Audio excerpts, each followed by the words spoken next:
a country with over 1 billion people, thousands of years of history, and the world's spiciest food. But behind the saris, samosas, and sacred rivers is a military that's so vast, so capable, and so battle-ready, you'd think it was coded by a Marvel villain. This is not the India you think you know. Because while some countries flex with parades, India just silently upgrades, drills in 3 climate zones, and prepares for war across land, sea, air, space, and cyberspace, all at once. So buckle up, because India's military might, it's on another level. Let's talk geography, because India doesn't live in a quiet cul-de-sac. It's in the world's most intense neighborhood. To the north, you've got China, nuclear-armed, high altitude, and constantly eyeballing mountain borders. To the west, Pakistan, with decades of tension and history that could fill its own Netflix series. To the east, jungle borders with Myanmar, insurgent hotspots, and some of the toughest terrain on Earth. And to the south, the Indian Ocean, where everyone from the US Navy to Chinese submarines likes to just hang out. In other words, India is surrounded by drama. But here's the twist. While most countries would freak out, India builds a defense force designed for permanent pressure. Because peace is nice, but being unbreakable, that's better.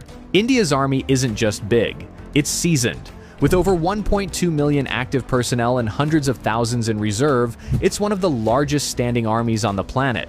But this isn't just about numbers, it's about experience. While some armies do war games in the desert once a year, Indian soldiers are literally fighting real skirmishes in the Himalayas, guarding borders at -30 degrees Celsius, and tracking insurgents through monsoon-soaked jungles. Imagine doing combat patrols with frozen eyelids or humidity so thick your socks turn into soup. That's Tuesday in the Indian Army. And then we get to the elite units. Para-SF, India's special forces that train to jump into war zones from 30,000 feet up.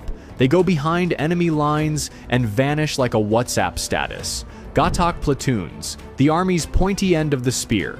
First in, last out, always loud. RR, Rashtriya Rifles. Fighting counterinsurgency operations 24/7.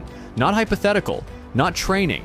Real combat, real bullets, real stakes. And they're not just trained for ground warfare. They're trained for multi-front conflict, from urban environments to mountain peaks higher than most planes fly. You want gritty? India's army defines it. Now let's talk sky supremacy. The Indian Air Force, or IAF, doesn't mess around. With over 1,500 aircraft, it's one of the biggest and most versatile air forces in the world. And it flies everything. You've got Sukhoi Su-30 MK-IS, multi-role monsters that dogfight like fighter jets and strike like bombers. Rafale jets, precision, speed, stealth. These things could thread a needle from a mile away. Tejas, India's indigenous fighter jet that proves "Make in India" also means mess with me and perish. Oh, and the pilots? They train at altitudes where oxygen is a suggestion, and landing strips are made of ice. But IAF's strength goes beyond jets. You've got AWACS for battlefield surveillance, airborne refueling tankers for long-range operations, and missile systems that give enemy aircraft approximately 0 chances. In a real conflict, India could deploy squadrons to multiple theaters, rain down firepower from 3 directions, and still have jets in reserve. And did I mention they once bombed a terrorist camp 80 kilometers into another country, casually flew back and said, "Yup, we did that"? Yeah, they don't bluff. Now, let's go aquatic. India's Navy is the silent assassin of South Asia. It guards over 7,500 kilometers of coastline, controls key shipping lanes in the Indian Ocean, and has eyes on every passing vessel. We're talking aircraft carriers, INS Vikrant and INS Vikramaditya, stealth destroyers, frigates, corvettes, and landing ships, and nuclear submarines that can launch ballistic missiles from under the damn ocean. The Navy doesn't just protect, it projects. It performs joint drills with the US, Japan, Australia, France, you name it. Why? Because India knows something every superpower knows too. Whoever controls the Indian Ocean controls trade, and India has home field advantage. Plus, if things ever go nuclear, the Navy has INS Arihant, the nuclear-powered submarine with second strike capability, meaning even if everything else is taken out, India can still end you from under the waves. Their missile arsenal is no joke. Agni series. These are not firecrackers. They're long-range nuclear-capable ballistic missiles. BrahMos, one of the fastest cruise missiles in the world, co-developed with Russia. It hits targets faster than most people hit the snooze button. And they're not stopping there. India is investing in hypersonic tech, anti-satellite weapons, AI-enabled drones, and space surveillance. You know that time India shot down its own satellite in orbit just to prove it could?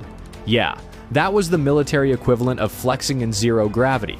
And while other nations are figuring out drone warfare, India is already using domestically built UAVs for surveillance, target acquisition, and strike operations. This isn't just defense, it's domination through innovation. Not all wars are fought with bullets. The country knows the next major war could start with a keyboard, not a gun. So the country is building one of the most formidable cyber defense and cyber offense teams on the planet. They've got CERT-IN, India's Cyber Emergency Response Team, RAW, the shadowy foreign intelligence agency that makes MI6 look like the Scooby-Doo gang, NTRO, the tech spy wing that focuses on signals intelligence, satellite interception, and cyber espionage. From protecting infrastructure to disrupting terror networks, India's digital warriors are already fighting tomorrow's wars. Today. Here's the final boss level. India isn't just armed, it's nuclear armed, with a doctrine of no first use, but a guaranteed second strike that could end cities. With a triad of nuclear delivery systems, land, air, and sea, India ensures that any attack ends in instant regret. But the real strength?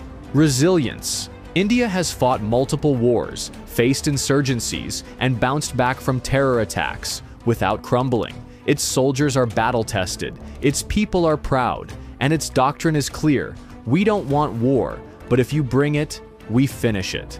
So, yeah, next time someone says India is just software engineers, spicy food, and spiritual gurus, remind them it's also one of the largest, most experienced militaries in the world, a nuclear power with cutting-edge tech, a regional powerhouse with global reach, and a nation that trains for every possible threat, just in case the unthinkable becomes real.